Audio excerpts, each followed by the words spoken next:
Hello বন্ধুরা, আমার YouTube চ্যানেলে সবাইকে স্বাগত। আর আমি বলতে চাই যে আপনারা এত আমার পাশে আছেন বলে আপনাদের অনেক অনেক ধন্যবাদ। আমাদের প্রতিবেশী দেশ বাংলাদেশ থেকে অনেক দিদিভাইরা আমাকে কমেন্ট করে, আমার তাতে খুবই ভালো লাগে। আপনারা এইভাবেই পাশে থাকবেন, আমার খুবই ভালো লাগে। আর আজকে একটা নতুন রেসিপি নিয়ে আমি হাজির হয়েছি, যেটা কিন্তু নিরামিষভাবে বানানো যায়। আমি এখানে পেঁয়াজ রসুন ব্যবহার করেছি, কিন্তু এটা নিরামিষভাবেও কীভাবে বানানো যায় সেটাও কিন্তু আপনাদের আজকে বলে দেবো। আমিষভাবেও বানানো যায়, নিরামিষভাবেও বানানো যায়। আর এটা কিন্তু খুবই কম সময়ে দুর্দান্ত খেতে হয়, মানে এত সুন্দর খেতে হয়, সে রুটি পরোটা নানের সাথে কিন্তু একদম খুবই ভালো লাগে। আর বানানো খুব একটা ঝামেলা না, আপনাদের অল্প কিছু উপকরণেই কিন্তু ঘরে থাকা উপকরণ দিয়ে আমি বানিয়েছি। আপনারা ঘরে থাকা উপকরণ দিয়ে আপনারা বাড়িতে বানিয়ে ফেলতে পারেন। আর আপনারা কে কোথা থেকে দেখছেন অবশ্যই কমেন্ট করে আমাকে জানাবেন কোথা থেকে কি দেখছেন, আর কি কি রান্না আপনাদের আর দেখবেন সেটাও আপনারা কমেন্ট করে অবশ্যই আমাকে জানাবেন। আমার খুব ভালো লাগে এগুলো। তাহলে চলে আসি কিভাবে এটা রান্না করব সেই প্রসেসিংয়ে। প্রথমে 500 পনির টুকরো টুকরো করে কেটে নেব। একটু বড় সাইজ করে কেটে নিচ্ছি, নাহলে গলে যেতে পারে।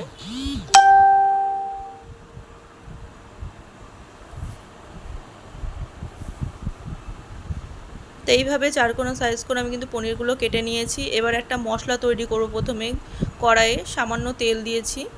তেল দিয়ে একটু গরম হয়ে গেলে, কড়াইটা গরম হলে তবে তেল দেবেন, একটু তেলটা গরম হয়ে গেলে প্রথমেই দিয়ে দেবো গোটা গরম মশলা, শুকনো লঙ্কা, পেঁয়াজ, আর ঝালটা আপনারা স্বাদ মতো দিতে পারেন। আদা রসুনগুলো কিন্তু আমি গোটা গোটায় রেখেছি। আর দুটো বড় সাইজের টমেটো, কাজু বাদাম আর গোটা গোলমরিচ দিয়ে হাই হিটে কিন্তু আমরা মশলাটাকে ভালো করে ভেজে নেব। লো হিট করবো না, লো হিট করলে কিন্তু তেল জল ছাড়তে শুরু করে দেবে। তো আমরা ভালো করে ভেজে নেবো, দেখবেন যাতে পুড়ে না যায়। কিন্তু ভালো করে সবজিগুলো করে নেবো, ভেজে নেবো। এখানে আপনারা একটা কাজ করতে পারেন, এখানে আপনারা যদি এটা নিরামিষভাবে বানাতে চান তাহলে পেঁয়াজ দেবেন না, রসুন দেবেন না। তাছাড়া যে উপকরণগুলো আছে সেগুলো কিন্তু সব দেবেন, তাতেও কিন্তু স্বাদ কোনো অংশে কম হবে না। তো এইভাবেই সমস্ত কিছু আমরা ভেজে নেবো ভালো করে। 1 চামচ মতো গোটা ধনে দিয়ে দেবো। এখানে ধনে গুঁড়ো ব্যবহার করলেও হয়, আমার বাড়িতে ধনের গুঁড়ো ছিল না বলে আমি গোটা ধনে এখানে ব্যবহার করেছি। সব কিছু একটু ভালো করে ভেজে নেব। ভাজা হলে আপনারা দেখেই বুঝতে পারবেন যে জিনিসগুলো ভাজা হয়ে গেছে। এবার একটা মিক্সিং বোলে নিয়ে নেব, কিন্তু এটাকে একটু ঠান্ডা করতে দেবো। গরমটা করলে মানে মিক্সি চালালে সমস্যা হতে পারে। তো একটু ঠান্ডা করে ওটাকে পেস্ট করে নেবেন। তারপরে অল্প পরিমাণ তেল দিয়ে আমি পনিরগুলোকে ভালো করে ভেজে নেব। হালকা ভেজে নিলেই হবে, খুব কড়া করে ভাজলে পনিরগুলো কিন্তু শক্ত হয়ে যেতে পারে। তো হালকা করে ভাজলে কিন্তু পনিরগুলো খুবই সফট আর জুসি থাকবে।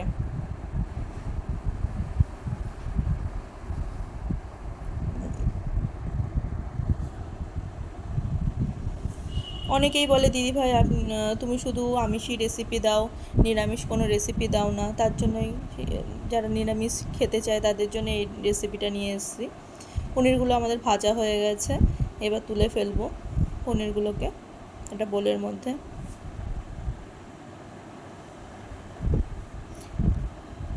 এবার তেলের মধ্যে অল্প একটুখানি গোটা জিরে ফোড়ন দেবো। ফোড়ন দেওয়ার পর পেস্ট করে রাখা বাটাটা দিয়ে দেবো, মশলাটা। একটু সাবধানে করবেন, এই বাটা মশলাটা কিন্তু প্রচণ্ড ছিটকায়। আর এটা কিন্তু মিডিয়াম হিটে করব, হাই হিটে হলে প্রচণ্ড ছিটকাবে গায়ে, গা হাত পা পুড়ে যেতে পারে। একটু ঢাকা দিয়ে করলে খুবই ভালো হয়। আমি ভিডিও করছিলাম বলে ঢাকা দেওয়া হয়নি, কিন্তু ঢাকা দিয়ে করলে খুবই ভালো হয় জিনিসটা।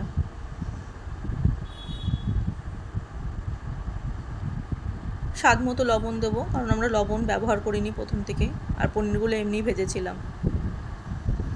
আর সেরকম কোনো মশলা আর ব্যবহার হবে না বাইরের থেকে।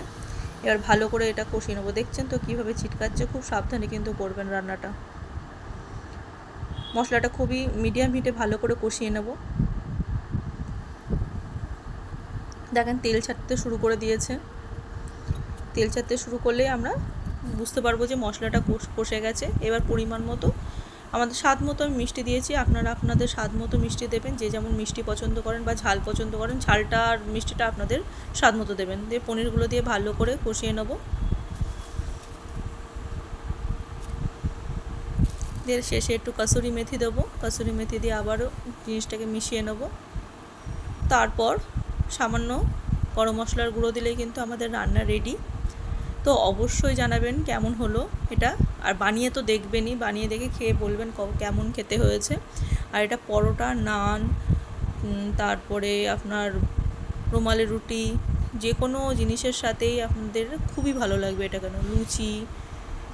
তাহলে অবশ্যই বাড়িতে বানাবেন আর আমাকে জানাবেন। তাহলে আজকের মতো আসি, টাটা।